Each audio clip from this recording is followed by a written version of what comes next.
So yesterday we were speaking a little bit about this idea of the ego, the sense of separation, and the experience of oneness.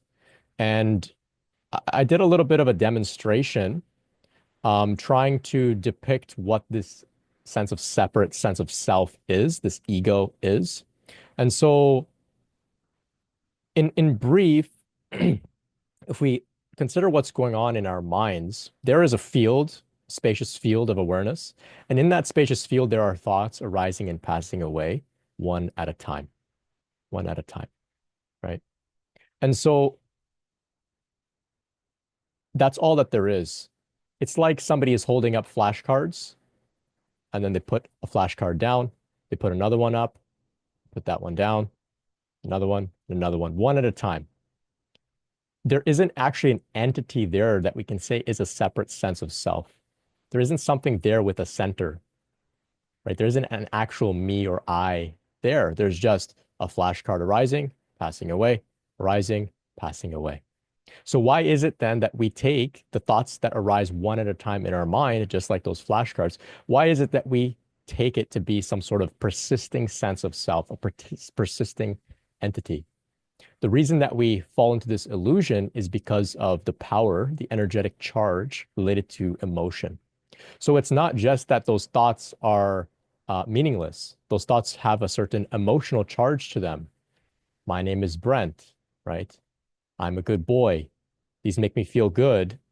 They have a sense of an emotional experience associated with it. And because of that emotional charge, acts as a sort of like a glue in a sense that makes it appear as if these thoughts are somehow connected and therefore creating this entity called me, I, Brent, the ego, or the separate sense of self.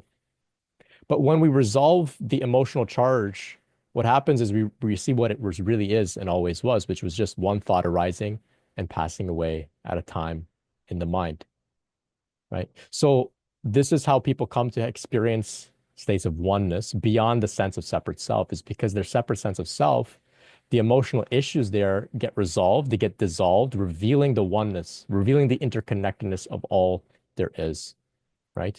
And so this is where the emotional work needs to be done on this path. This is where the emotional work needs to be done on this path. There are some schools of thought, particularly Neo-Advaita or non-duality, that approach this journey solely from an intellectual level, trying to get at whether or not the ego is real and valid. So through inquiry, we've come to see it's actually, like I described, just one thought arising and passing away at a time in the mind. There is no actual ego there. There's no actual persisting sense of self there. But it doesn't stop there, because even after you've had a realization like that, you still have to do the emotional work, because your nervous system won't be able to abide in a place of oneness, peacefulness, feeling safe, calm, unless the emotional stuff has been resolved. And so Kundalini is here to do that emotional work for us, to support us through that work, but we can also support it through self-care, therapy, journaling, shadow work, body work, etc. So the emotion is the glue that keeps this illusion going. And emotion is not a problem. It's not a problem. It just kind of clouds our mind, right? Clouds our mind, right? Same way that when we're emotional about a situation, we're not seeing it clearly. We're kind of intoxicated, right? Whereas when we take a step back, we take time, we regulate our nervous system, we calm the emotions down, then we can see that situation more clearly, more objectively. It's the exact same thing happening here on the level of who we are as this apparent ego. It's emotion that clouds our judgment about who we are, right? So calming these emotions down over time brings us into clarity, and we can see who and what we really are as one with all, as one with all. So I hope that can clarify a little bit there. It's very difficult to speak about these things, very abstract stuff. So I hope that can help.